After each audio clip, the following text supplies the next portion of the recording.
Paz para todos. Meu último vídeo que eu fiz aqui, eu vi que deu um problema, né? Ficou só eu falando e não saiu o som, né? O que eu planejei deu errado, mas eu estou regravando aqui, tenho certeza que vai ser uma benção. O que eu estava falando no último vídeo, né? Que eu já deve ter apagado ele, é sobre os valentes de Davi. Eu acho um texto muito profundo, muito forte, né? Porque fala justamente de coisas que a gente precisa hoje, que é ter força, né? Nós vivemos um tempo de crise muito difícil, onde tem muitas coisas acontecendo que não são que não é muito boa, né? Inclusive pandemia, dificuldade financeira, tanta coisa. Mas esse texto aqui nos ensina a ser forte. E eu achei muito precioso trazer isso aqui nessa tarde para você. Hoje é sexta-feira da Paixão, e é um dia bem propício para se falar de força, porque Jesus mostrou muita força. O texto que eu quero falar aqui para os irmãos é 2 Samuel capítulo 23. E eu vou lendo e vou falando, né? Mas primeiro você tem que entender qual que é a diferença de ser valente e ser corajoso, porque o valente é aquele que não tem medo. Já o corajoso é aquele que tem medo, mas enfrenta os medos e assim se torna um valente. A palavra de Deus lá no livro de Apocalipse fala que Deus escolheu pessoas valentes e corajosas para compor o reino dele. Então, se você está ouvindo isso aqui, com certeza você é corajoso, você é valente. Talvez isso não despertou em você, talvez você ainda não se viu dessa forma, mas pode ter certeza que você vai se ver dessa forma, porque é uma realidade. Deus só chama a gente valente ou corajosa. No livro, a história aqui é sobre a história de Davi, onde ele tem os seus valentes. Aqui vai destacar 3. Mas o que é mais interessante no que fala desses valentes aqui é que eles eram melhor que Davi. Eles fizeram proezas mais fortes que Davi. Inclusive, se você continuar lendo o texto, você vai ver que Davi ele se encontra em apuros lá na frente. E esses valentes aqui é que vão defender Davi. Ou seja, Davi não consegue vencer por si só, e esses valentes aqui que vão ao encontro de Davi. Isso já nos fala alguma coisa interessante, que quando Deus quer abençoar você, normalmente ele vai compor a tua história com pessoas melhores que você. E isso tem que ser recebido com muita graça, muita alegria, muita felicidade, porque o próprio Deus está trazendo gente melhor e mais forte que você para compor a tua vitória. Porém, não é isso que eu vejo por aí, sabe? Tem casais que a mulher ela ganha mais que o marido, ela tem mais desenvoltura, ela se expressa melhor, e o marido, ao invés de ficar feliz, porque Deus deu tal graça, Deus deu algo maior e melhor para ele fica com inveja, há disputa, há brigas intermináveis, casais terminam por causa disso, porque homens não querem aceitar que a mulher é melhor do que ele. Claro, ninguém é melhor do que ninguém. Eu estou me referindo a questões financeiras, desenvoltura, essas questões que tem gente que vai se sobressair mais, outras vão se sobressair menos. Então, muitas vezes, Deus acha graça de enviar mulheres que são melhores nesse sentido, e o cara, ao invés de agradecer a Deus, ficar feliz porque Deus deu algo melhor para ele, fica triste. Sabe? Então, se isso está acontecendo com você, meu irmão, começa a enxergar as coisas diferentes. Se Deus te deu uma mulher que ela é mais inteligente, estudiosa, fez faculdade, você não fez nada, cara, Deus está te abençoando com o melhor. Você deve tratar ela melhor ainda, ficar mais feliz com ela, não ficar disputando e nem brigando. Isso também acontece em igreja, pastores que recebem obreiros que são melhores do que ele, têm mais entendimento, e ao invés de ele ficar feliz, ele fica chateado, com ciúme, usa as pregações para ficar jogando indireta. Já vi isso muito acontecer. Então, são pessoas que ao invés de aceitar os valentes que Deus dá, na verdade despreza.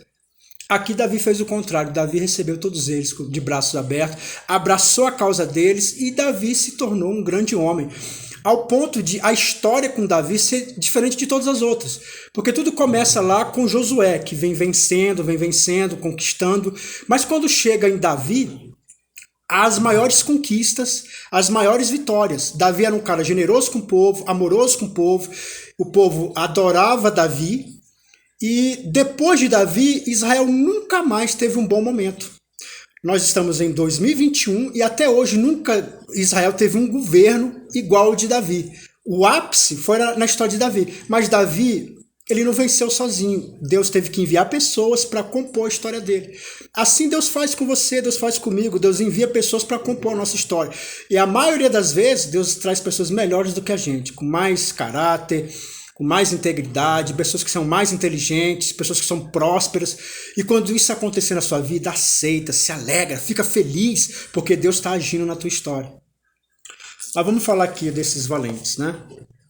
Diz assim a palavra do Senhor. São esses os nomes dos valentes de Davi. Jesseba-Bessebete, filho de Tecomoni, o principal dos três, que brandou a sua lança contra 800 e o feriu de uma vez. Então aqui ele começa falando desse camarada aqui que ele fez algo surpreendente. Ele viu 800 inimigos se aproximando. Ele vai contra os inimigos e vence ele com uma espada, com a lança. A lança era maior do que. A lança normalmente é maior do que a gente, né? É uma arma de guerra. Mas o ponto aqui, sabe qual que é? É que esse homem, ele não teve medo de 800. Ele se levantou contra. A gente vê muito filmes do Jack Chan, Jet Li, Tommy Jaa, Matrix, John Wick, tantos outros filmes de ação onde o cara sai arrebentando, bate, aquela coisa maravilhosa, né, onde ele bate tanta gente, mas nós sabemos que isso tudo é coreografia, não é tão real, essas coisas não acontecem. Se você tiver um bom preparo, for um cara muito bom nas artes marciais, talvez você consiga vencer 20, 30 pessoas, dependendo da técnica dessas pessoas a qual você está lutando. Mas esse aqui venceu 800 homens, irmãos. Sabe por quê? Porque Deus achou graça. Por quê? Porque ele não se intimidou com 800. Você também não tem que se intimidar, irmão, com 800 problemas que estão aparecendo na tua vida. Você não tem que ficar inibido e amedrontado com demônios que se levantam contra você, com problemas, com dificuldade, fome, pestilência. Isso tudo não deve te parar. Sabe, lá no povo de Israel, lá tem bomba toda hora, irmão. Toda hora é bomba. Pau, explode lá, aquela coisa horrível. A cidade toda vive debaixo desse pânico. As pessoas vão trabalhar, elas vão estudar, elas continuam. É isso que você tem que fazer nessa tarde, dessa sexta-feira. Continua, meu amado. Continua. Seja firme. Não se amedronte com os problemas que estão aparecendo. Pelo contrário, seja forte. Enfrenta eles, porque Deus vai achar graça em você. Então, esse foi o principal. Aí vem o segundo. Olha que interessante. Depois dele, Eleazar, filho de Dodô, filho de Aoi, entre os três valentes que estavam com Davi, quando desafiaram os filisteus ali reunidos para a peleja, quando ele havia retirado os filhos de Israel. Ele se levantou e feriu os filisteus até lhe cansar a mão e ficar pegada na espada. Naquele dia o Senhor efetuou um grande livramento e voltou para Eliezer. Estava somente para tomar os despojos. Então, a história aqui é de Eliezer. Eliezer é um cara que ele enfrentou os inimigos, só que enquanto ele estava enfrentando os inimigos, ele cansou. Ele luta, mas ele se cansa. Ele fica cansado. Só que mesmo cansado, ele continua, ao ponto de a mão dele começar a suar. O suor deve ter criado uma ligazinha, né, que ao contato com a espada, meio que grudou. Isso fala do esforço que ele estava fazendo. Ele estava no seu limite, mas estava enfrentando. Ele estava enfrentando os inimigos. E é essa aqui a mensagem para você. Mesmo cansado, se esforce. Se esforce. A palavra de Deus diz que Deus, olhando, se agradou tanto dele, de estar mesmo cansado, morto, exausto, nas últimas, mesmo ele estando assim, Deus se agradou tanto que efetuou um grande livramento. Nessa tarde, Deus quer efetuar um grande livramento para você.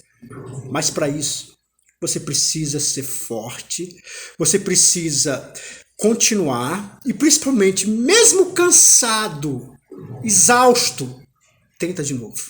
Tenta outra vez. Se esforça, porque Deus vai efetuar um grande livramento. Ao ponto de os despojos serem entregues para ele. né? Houve muitas conquistas. Então, meu irmão, o terceiro também é muito forte, eu vou encerrar com ele, que diz assim: depois disso, Samá, filho de Agé, o Ararita, quando os filisteus se ajuntaram em Lei, aonde havia um pedaço de terra cheio de lentilha, e o povo fugiu diante dos filisteus, pôs-se Samá no meio daquele terreno e defendeu, e feriu os filisteus, e o Senhor efetuou um grande livramento. Então aqui é um homem que se colocou num campo de lentilha. Lentilha é um tipo de feijão, que na verdade ele é muito inferior ao feijão normal. Aqui em Brasília não é muito comum.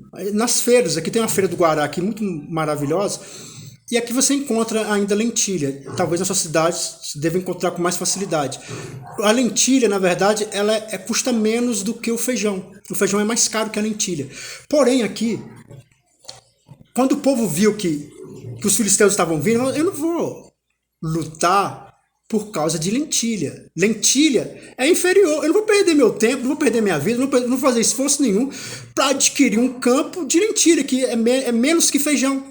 Então eles pegam e vão embora. Mas Samá aqui, ele defende o campo de lentilhas. Porque tem coisas na nossa vida, irmão, que ninguém dá valor. Não vale nada. Para que você vai perder tempo? Às vezes o pai que é bêbado, o marido que é cheio de complexo, tanta coisa que a gente vai desprezando. A gente não dá valor a essas coisas. São pequenas demais. Eu não vou lutar contra isso.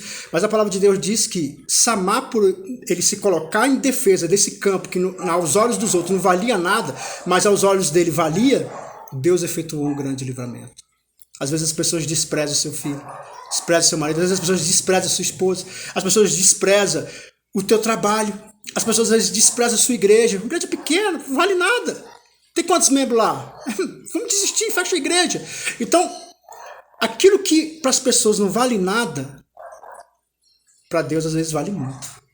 Então, ele se colocou aqui para defender um campo de lentilha, irmãos. Sabe o que aconteceu? Deus efetuou um grande livramento. Eu acredito que esses três guerreiros aqui falam muito comigo e com você. Porque eu tenho que aprender a não me amedrontar diante de grandes problemas, enfrentá-los. Eu tenho que aprender a ser forte, mesmo estando cansado, mesmo estando exausto. Eu tenho que aprender a ser forte.